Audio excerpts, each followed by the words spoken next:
সুপ্রিয় শিক্ষার্থী বন্ধুরা, তোমাদেরকে নাসিরনগর অনলাইন সরকারি প্রাথমিক বিদ্যালয়ের পক্ষ থেকে শুভেচ্ছা জানাচ্ছি। আমি সুকেশ সূত্রধর, সহকারী শিক্ষক, গোকর্ণ পূর্ব সরকারি প্রাথমিক বিদ্যালয়, নাসিরনগর, ব্রাহ্মণবাড়িয়া। তোমরা কেমন আছো? আশা করি সবাই ভালো আছো। এই করোনা মহামারী দুর্যোগকালীন সময়ে বাড়িতে আছো আর সামাজিক দূরত্ব ও স্বাস্থ্যবিধি মেনে চলছো। আজকে আমি পঞ্চম শ্রেণীর প্রাথমিক বিজ্ঞান বিষয়ের একটি ক্লাস নিয়ে হাজির হয়েছি।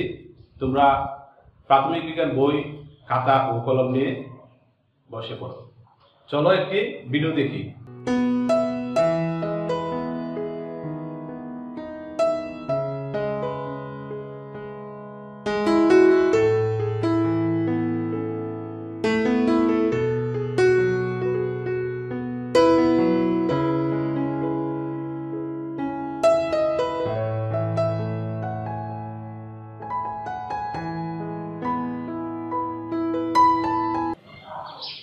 ভিডিওটিতে আমরা কি দেখলাম নদী থেকে আহরণ করা মাছে লবণ দিয়ে রোদে শুকিয়ে শুটকি করা হয়েছে।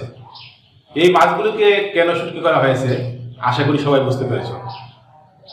এই মাছকে শুটকি করলে অনেকদিন ভালো থাকে। তাহলে আজকে আমরা কি বিষয় নিয়ে আলোচনা করবো আশা করি সবাই বুঝতে পারছো। আজকে আমরা পড়ব খাদ্য সংরক্ষণ। তোমরা এই পাঠের শিরোনামটি খাতায় লিখে রাখো। আজকের এই পাঠটি তোমাদের পাঠ্য বইয়ের ৬ষ্ঠ অধ্যায়ের অর্থাৎ ৪৩ পৃষ্ঠায় আছে।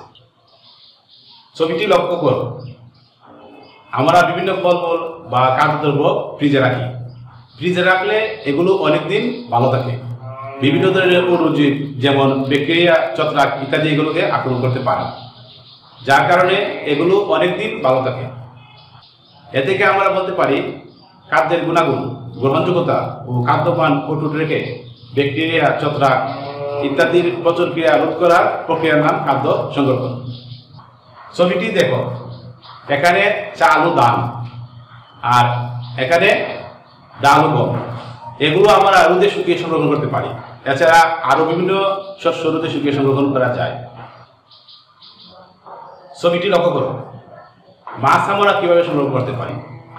মাছকে আমরা বিভিন্নভাবে সংরক্ষণ করতে পারি, যেমন মাছকে রোদে শুকিয়ে শুটকি বানিয়ে ফ্রিজে বা হিমাগারে রেখে সংরক্ষণ করা যায়।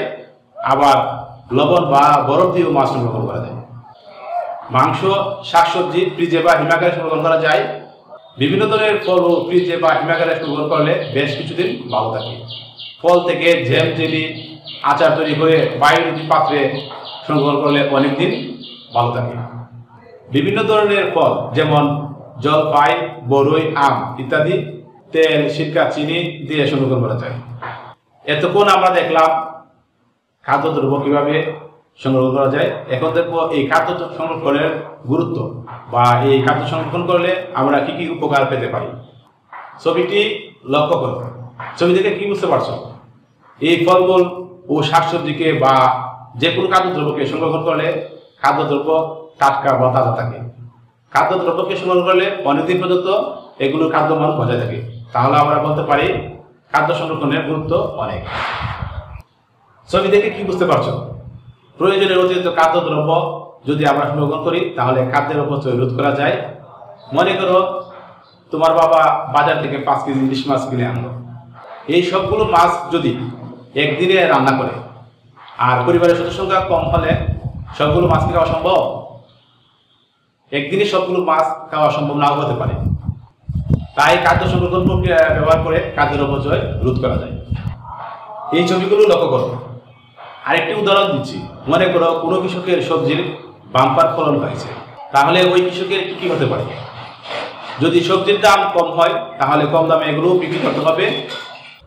আর যদি এগুলো সঠিকভাবে বাজারজাত করা না যায় তাহলে পচে বা নষ্ট হওয়ার সম্ভাবনা আছে। তাই এগুলো যদি সঠিকভাবে সংরক্ষণ করা যায় নষ্ট হওয়ার সম্ভাবনা কমে যাবে, অর্থাৎ অর্থের অপচয় কম হবে। আবার খাদ্য সংরক্ষণ পদ্ধতি ব্যবহার করে বছরের যে কোনো সময় যে কোনো খাদ্য পাওয়া যেতে পারে। যেমন শীতকালে আমরা বিভিন্ন ধরনের সবজি পেয়ে থাকি। যদি এগুলো আমরা হিমাগারে বা সংরক্ষণ করে রাখি তাহলে পরিমাণে আমরা এগুলো প্রয়োজনে পেতে পারি বা খেতে পারি। এবার জেনে নেই আমরা আজকে কি কি পড়লাম। প্রথমে জেনেছি খাদ্য সংরক্ষণ বলতে কি বোঝায়। এরপর জেনেছি কি কি উপায়ে খাদ্য সংরক্ষণ করা যায়, যেমন রোদে শুকিয়ে খাদ্যদ্রব্য সংরক্ষণ করা যায়, ফ্রিজে বা হিমাগারে খাদ্যদ্রব্য সংরক্ষণ করা যায়, লবণ বা বরফ দিয়েও খাদ্যদ্রব্য সংরক্ষণ করা যায়, তেল, শিকড়া বা চিনি দিয়েও খাদ্যদ্রব্য সংরক্ষণ করা যায়, বিভিন্ন ফল থেকে জ্যাম জেলি তৈরি করেও খাদ্যদ্রব্য সংরক্ষণ করা যায়। এরপর জেনেছি খাদ্য সংরক্ষণের গুরুত্ব সম্পর্কে, যেমন খাদ্য সংরক্ষণ পদ্ধতি ব্যবহার করে খাদ্য টাটকা ও তাজা থাকে। খাদ্য সংরক্ষণ পদ্ধতি ব্যবহার করলে খাদ্যের অপচয় রোধ করা যায়। খাদ্য সংরক্ষণ পদ্ধতি ব্যবহার করে অর্থের অপচয় রোধ করা যায়। খাদ্য সংরক্ষণ পদ্ধতি ব্যবহার করে বছরের যে কোনো সময় যে কোনো খাদ্য পাওয়া যেতে পারে। এই চকটি লক্ষ্য করো, তোমাদের পাঠ্য বইয়ের 43 পৃষ্ঠায় চকটি দেওয়া আছে। বাম দিকে দেওয়া আছে বিভিন্ন ধরনের খাদ্য, যেমন মাংস, দুগ্ধজাত খাদ্য, শাকসবজি, ফলমূল। এই চকটি পূরণ করে তোমরা তোমার মা বাবা বা বড় ভাই বা বড় বোনকে দেখাবে, আর যদি সম্ভব হয় আমাদের পেজের ইনবক্সে পাঠাতে পারো। আজকের পাঠের বিষয়ে যদি তোমাদের আরো কিছু জানা থাকে তাহলে তোমাদের বড় ভাই বোন বা মা বাবার কাছে জেনে দিতে পারবে, অথবা আমাদের এই ভিডিওর কমেন্টে কমেন্ট করতে পারো। সবাইকে ধন্যবাদ জানিয়ে আজকের মতো এখানে শেষ করলাম। আর জরুরি প্রয়োজনে বাইরে বের হওয়ার দরকার হলে মুখে অবশ্যই মাস্ক ব্যবহার করবে এবং বাইরে থেকে আসার পর 20 সেকেন্ড ধরে সাবান অথবা স্যানিটাইজার দিয়ে হাত পরিষ্কার করবে। সবাই ভালো থাকবে, ধন্যবাদ।